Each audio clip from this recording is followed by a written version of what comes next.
Assalamualaikum warahmatullahi wabarakatuh. Apa kabar anak-anakku semuanya? Semoga pada kesempatan kali ini kalian masih diberikan kesehatan, diberikan kelonggaran ya. Saya berharap kalian semua dalam keadaan sehat walafiat, tidak kurang suatu apapun. Kalian tetap semangat untuk belajar dan terus belajar. Baiklah, pada kesempatan kali ini kita akan lanjutkan pembelajaran kita masih tentang energi bunyi, akan tetapi dengan pembahasan lanjutan dari yang kemarin. Ya, hari ini kita akan mempelajari tentang apa ya? Oke, sifat-sifat bunyi. Ya, dengan mengetahui sifat-sifat bunyi, ya, kita akan lebih mengenal bunyi itu dengan segala karakternya. Kemudian kita bisa mencari manfaat atau memanfaatkan daripada bunyi tersebut. Oke, kita juga akan membahas tentang jenis pemantulan bunyi. Ini dengan mengetahui jenis pemantulan bunyi, kita juga akan lebih baik dalam memanfaatkan bunyi itu sendiri. Kemudian, ini pemanfaatan pemantulan bunyi. Ternyata pemantulan bunyi itu dapat kita manfaatkan. Ya, segala sesuatu yang diciptakan Allah itu punya manfaat, termasuk bunyi. Jadi kita belajar bunyi bukanlah belajar yang sia-sia, ternyata ada manfaat daripada bunyi itu sendiri. Baik, langsung saja kita ke pembahasan lebih spesifik lagi. Ya. Yang pertama adalah tentang sifat-sifat bunyi. Ya. Sifat yang pertama, bunyi merambat melalui medium. Ya, ini seperti yang sudah kita pelajari pada kesempatan yang lalu, bahwa bunyi itu adalah getaran yang merambat melalui medium. Ya, bunyi berasal dari benda yang bergetar. Bunyi bersumber dari benda yang bergetar. Kemudian merambat melalui medium sehingga sampai pada pendengar. Nah, jadi tanpa medium bunyi tidak akan sampai ke pendengar. Bunyi membutuhkan medium untuk merambat. Bunyi dapat merambat melalui zat padat, zat cair maupun zat gas. Jadi jika berada di ruangan, misalnya ruang hampa, maka bunyi tidak akan dapat kita dengar, karena di situ tidak ada zat padat, cair, dan gas yang menghantarkan bunyi untuk merambat. Kemudian sifat yang kedua adalah bunyi dapat dipantulkan. Ya. Kapan bunyi itu dipantulkan? Nah, dipantulkan itu apa toh? Nah, dipantulkan adalah arahnya kembali lagi ke arah semula. Ya, misalnya kita mendorong bola basket ke lantai, kita dorong ke bawah, maka bola basket akan memantul lagi ke atas. Ya, memantul itu adalah kembalinya arah gerak suatu benda ke arah asalnya. Nah, jadi bunyi dapat dipantulkan saat mengenai permukaan benda yang keras. Ya. Sebagaimana kita ketahui, bunyi itu adalah getaran yang merambat atau berjalan. Ya. Suatu saat kalau berjalan atau merambat mesti akan mengenai atau menghantam atau berhadapan dengan suatu benda. Nah, jika bunyi itu merambat atau berjalan kemudian membentur atau bertemu dengan permukaan benda yang keras, maka bunyi itu akan dipantulkan. Nah, dipantulkan berarti bunyinya arahnya akan kembali lagi ke arah datangnya bunyi. Sehingga jika itu bendanya keras, bunyi tidak dapat menerobosnya, bunyi tidak dapat diserap oleh benda tersebut, maka bunyi akan kembali lagi alias memantul. Sekali lagi, bunyi akan memantul jika mengenai permukaan benda yang keras. Selanjutnya sifat yang ketiga, bunyi dapat diserap. Ya, kalau tadi bunyi dapat dipantulkan, ini juga bunyi dapat diserap, tetapi ada syaratnya. Ya, bunyi dapat diserap jika mengenai permukaan benda yang lunak atau permukaan benda yang empuk. Nah, misalnya gabus, spon, kemudian kain wol yang tebal, karet yang tebal, kain yang tebal, itu adalah contoh benda lunak. Bunyi jika mengenai permukaan benda tersebut, maka bunyi akan diserap. Maksudnya bunyi diserap itu bunyinya tidak terdengar suara pantulannya. Nah, bahkan cenderung bunyinya akan hilang di benda tersebut. Nah, untuk lebih jelasnya nanti kita bahas lagi di bagian berikutnya, yaitu di bagian pemanfaatan pemantulan bunyi. Nah, selanjutnya kita akan bahas tentang jenis-jenis pemantulan. Nah,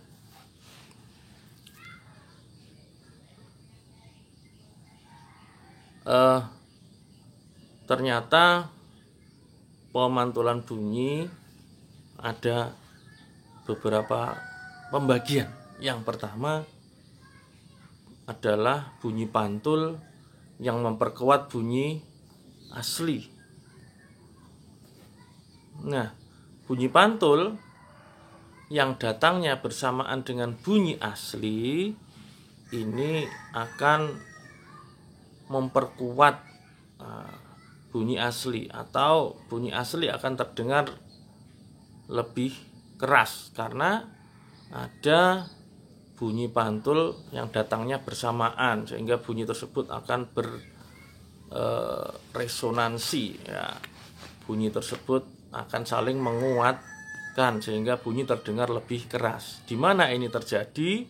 Bunyi pantul yang memperkuat bunyi asli ini, nah, ini terjadi jika jarak antara bunyi dan pemantulnya itu sangat dekat, ya, atau ruangan yang sempit.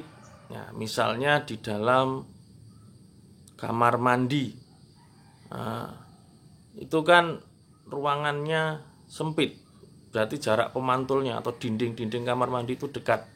Maka jika kita bersuara atau berteriak di dalam kamar mandi akan terdengar lebih keras, ya, karena bunyi pantulnya datangnya hampir bersamaan dengan bunyi aslinya atau bersamaan dengan bunyi aslinya, sehingga memperkuat bunyi asli tersebut. Suara akan lebih keras. Kemudian misalnya lagi jika kereta api melewati terowongan atau bis melewati terowongan, maka suara dari kereta api atau bis tersebut terdengar lebih keras. Ya, hal ini juga karena jarak pemantulnya yang dekat dengan sumber bunyi berupa kereta ataupun bus tersebut. Nah, sehingga bunyi pantulnya datangnya bersamaan dengan bunyi asli dan suara akan lebih kuat, bunyinya akan lebih kuat sehingga terdengar lebih keras. Kemudian jenis pemantulan bunyi yang kedua adalah gaung atau kerdam. Apa itu gaung atau kerdam? Gaung atau kerdam adalah bunyi pantul yang terdengar hanya sebagian yang bersamaan dengan bunyi asli. Jadi tidak semua bunyi pantul bersamaan datangnya dengan bunyi asli, sehingga ada semacam gangguan dari bunyi pantul tersebut. Nah, ini akan mengganggu bunyi aslinya. Nah,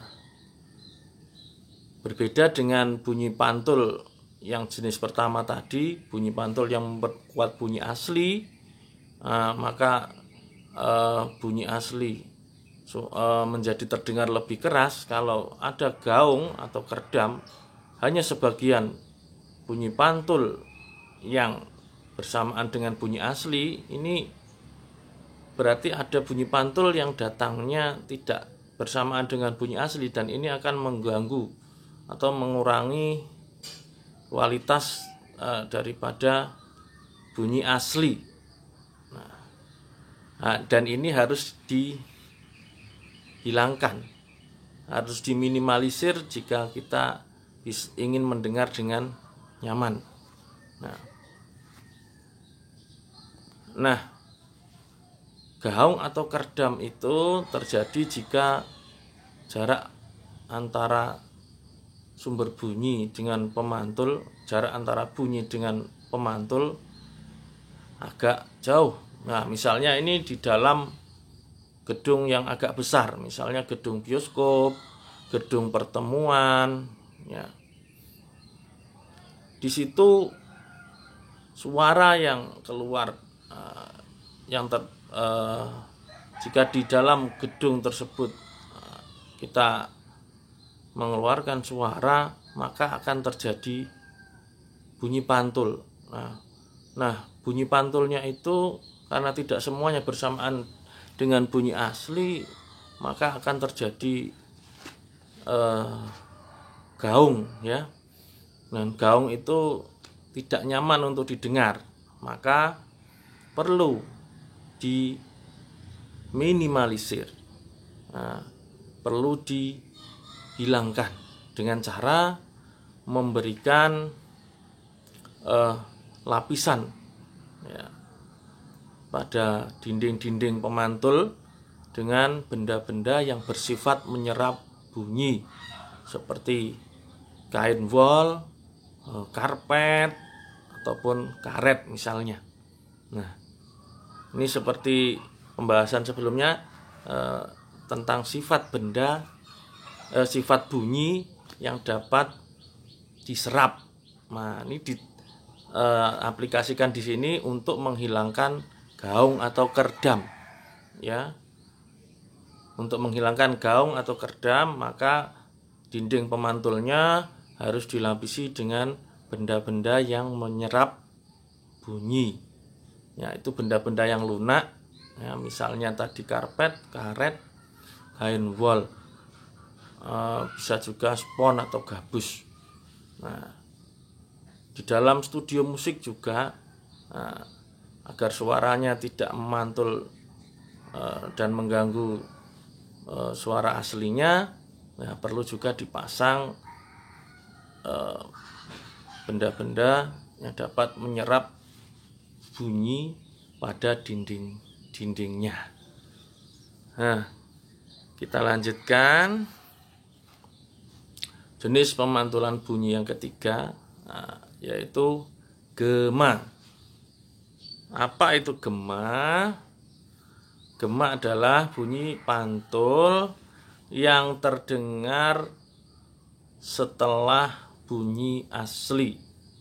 Jadi setelah bunyi asli terucap, bunyi asli keluar, baru beberapa saat kemudian bunyi pantul terdengar.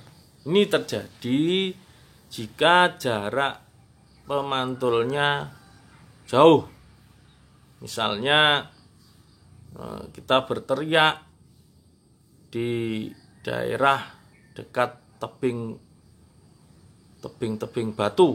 Nah, saat kita berteriak karena jarak pemantulnya yang jauh, maka beberapa saat setelah teriakan kita akan terdengar teriakan balik atau terdengar gemanya, ya, atau bunyi pantulnya setelah kita mengucapkan sebuah kata misalnya.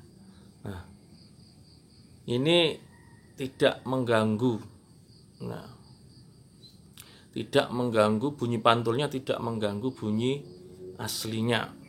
Nah, dan gema ini banyak dimanfaatkan dalam kehidupan sehari-hari untuk kebaikan. Nah, baiklah, setelah kita mempelajari ini jenis pemantulan bunyi, kita akan melanjutkan pembahasan tentang pemanfaatan pemantulan bunyi. Nah, ini adalah dimanfaatkan dalam kehidupan kita sehari-hari, ya. Bahkan ini dimanfaatkan juga oleh beberapa hewan. Yang pertama adalah pengukuran jarak dengan gema. Nah,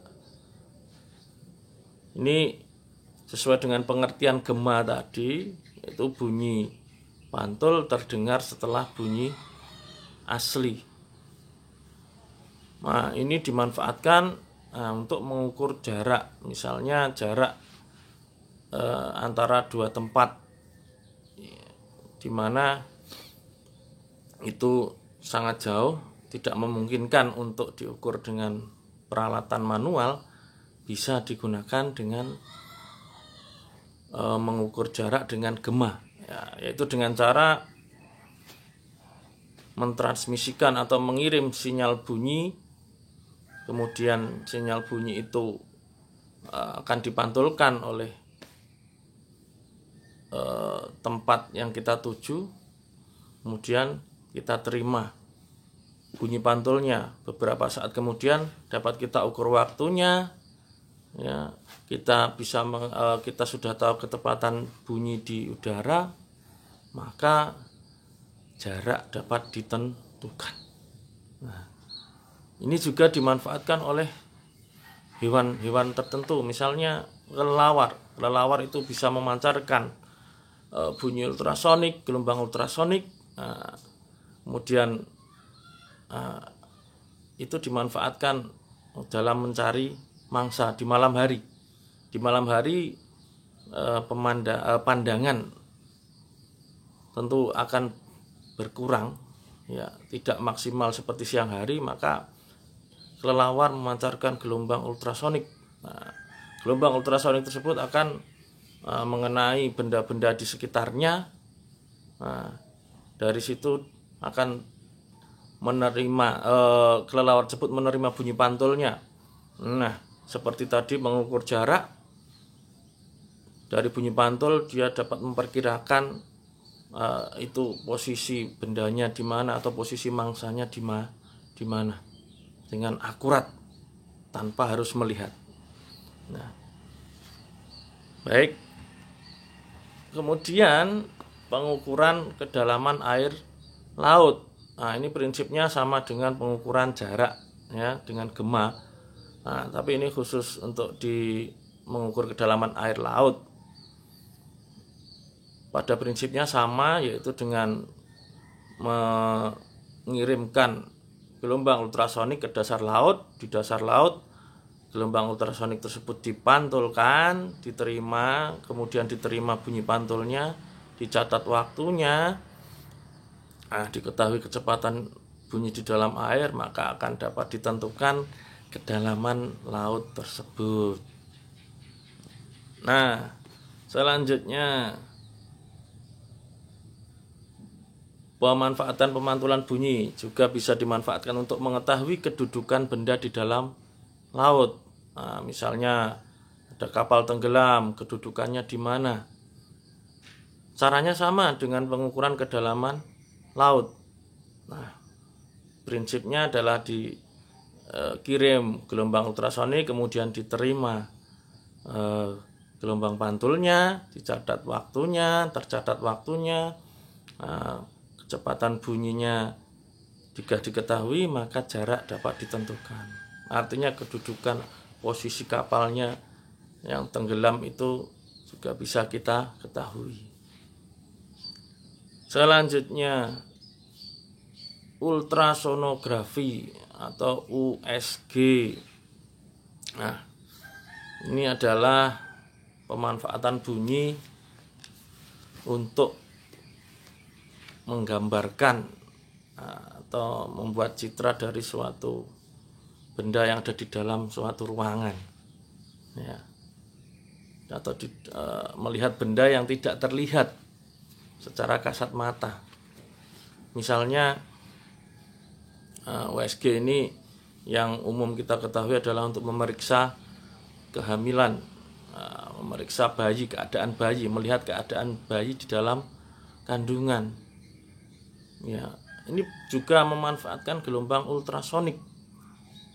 Ultrasonik dipancarkan akan menembus jaringan otot, kemudian di dalam itu akan dipantulkan oleh benda yang di dalam. Misalnya ada di dalam itu ada bayi, akan dipantulkan oleh itu, kemudian akan diolah melalui teknologi tertentu sehingga akan terdapat gambar, akan dapat digambarkan keadaan di dalam kandungan tersebut, akan dapat diperiksa bayinya sehat, lengkap atau tidaknya. Nah, ini sangat bermanfaat bagi kehidupan manusia, tidak hanya untuk memeriksa kandungan, juga untuk memeriksa benda-benda yang mencurigakan. Misalnya ada benjolan-benjolan di dalam tubuh, juga bisa diperiksa dengan USG untuk mengetahui apa sih benjolan yang ada di dalam tubuh tersebut dan sebagainya. Jadi ini adalah beberapa pemanfaatan pemantulan bunyi yang mana ini sangatlah bermanfaat bagi kehidupan manusia. Kemudian yang kelima, untuk mendeteksi kerusakan logam. Nah, ini biasanya untuk mendeteksi logam-logam di dalam instalasi pabrik misalnya, atau di pesawat terbang dan lain sebagainya, di mana jika terjadi kerusakan itu akan membahayakan, maka harus rutin dilakukan pengecekan. Ya, masih layakkah suatu kendaraan, misalnya pesawat terbang itu untuk terbang? Karena sangat rawan jika terjadi kerusakan pada bodi pesawat, maka dilakukan rutin pengecekan menggunakan gelombang ultrasonik juga. Ya, prinsipnya juga sama, yaitu dengan pemantulan bunyi. Ya, gelombang ultrasonik dipancarkan, pemantulannya dipantau. Ya, jika pemantulannya tidak sama, tidak seragam, berarti di situ ada kerusakan. Ya, misalnya dalam jaringan pipa minyak perlu, wah itu sangat sensitif kalau sampai terjadi kebocoran, maka harus dilakukan pemeriksaan rutin. Salah satunya dengan cara menggunakan gelombang ultrasonik, ya, untuk mengecek ada kebocoran atau tidak. Nah, ini adalah manfaat yang dapat kita sampaikan. Tentunya masih banyak lagi pemanfaatan daripada pemantulan bunyi tersebut. Semoga yang kita pelajari ini juga sangat bermanfaat bagi kehidupan kita semuanya. Amin Allahumma amin. Demikian pembahasan kita kali ini. Semoga kita dapat mengambil pelajaran dan manfaatnya. Sekian, wassalamualaikum warahmatullahi wabarakatuh.